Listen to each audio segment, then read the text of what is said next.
Baik, assalamualaikum warahmatullahi wabarakatuh.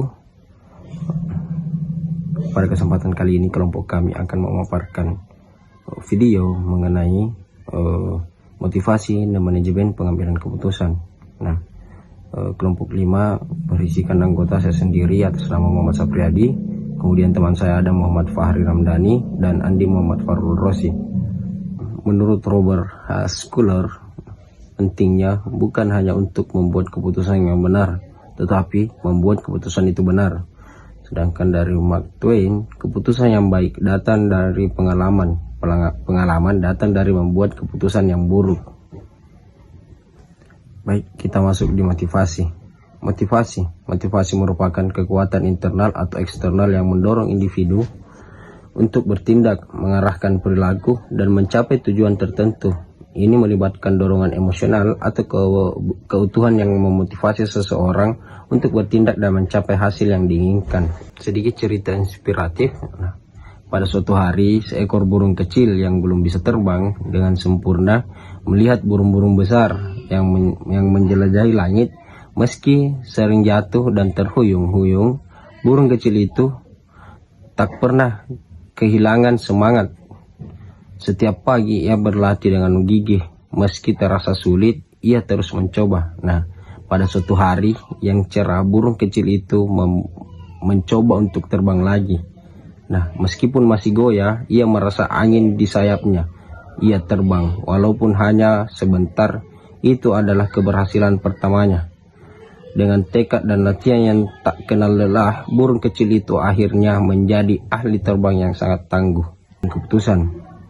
Pengambilan keputusan adalah inti dari setiap aspek kehidupan, memainkan peran penting dalam membentuk nasib atau arah individu serta organisasi. Keputusan yang baik dapat membawa kesuksesan dan pertumbuhan, sementara keputusan yang buruk dapat mengakibatkan konsekuensi yang merugikan.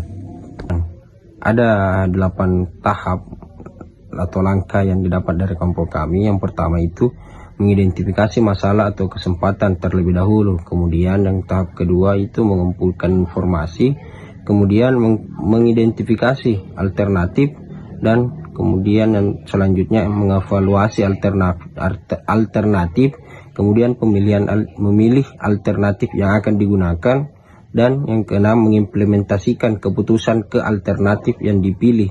Kemudian memantau dan mengevaluasi apakah hasil dari implementasi alternatif kita itu sudah sesuai dengan apa yang perusahaan atau kita inginkan. Kemudian yang terakhir, belajar dari pengalaman. Contoh kasus manajemen, pengambilan keputusan dan cara penyelesaiannya. Imagine seseorang manajer proyek yang dihadapkan dengan keputusan sulit tentang perubahan besar dalam proyeknya. Perubahan ini dapat meningkatkan kualitas produk, tetapi juga berpotensi mengarah pada penundaan yang signifikan dan budaya tambahan. Strategi manajemen pengambilan keputusan. Dalam strategi manajemen pengambilan keputusan, pada umumnya ada beberapa metode yang digunakan, salah satunya menggunakan metode analisis SWOT. Hubungan motivasi dan pengambilan keputusan.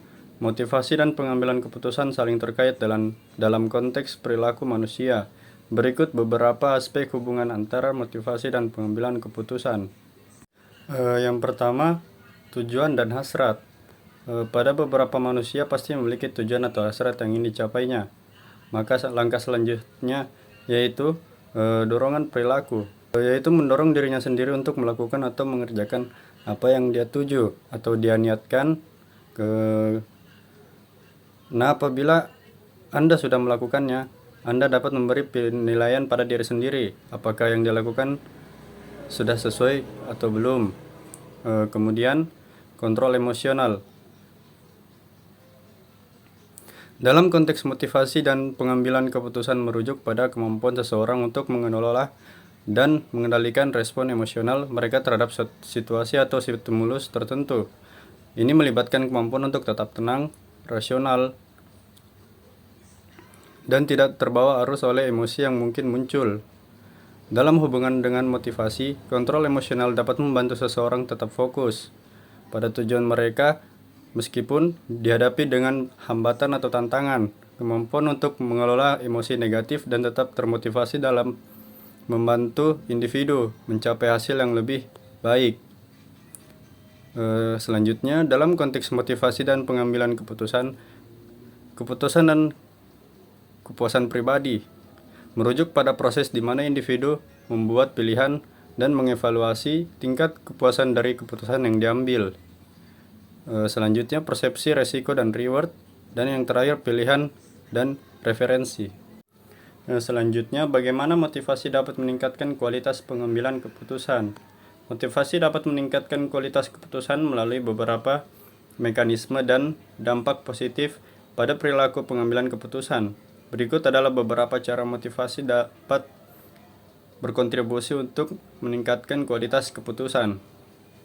Yang pertama, peningkatan fokus dan perhatian. Yang kedua, daya dorong untuk pencairan informasi. Yang ketiga, keberanian dalam pengambilan keputusan. Yang keempat, peningkatan kreativitas. Yang kelima, pengelolaan emosi yang efektif, konsistensi dengan nilai dan tujuan. Selanjutnya, komitmen terhadap keputusan, dan yang terakhir, peningkatan persepsi kontrol.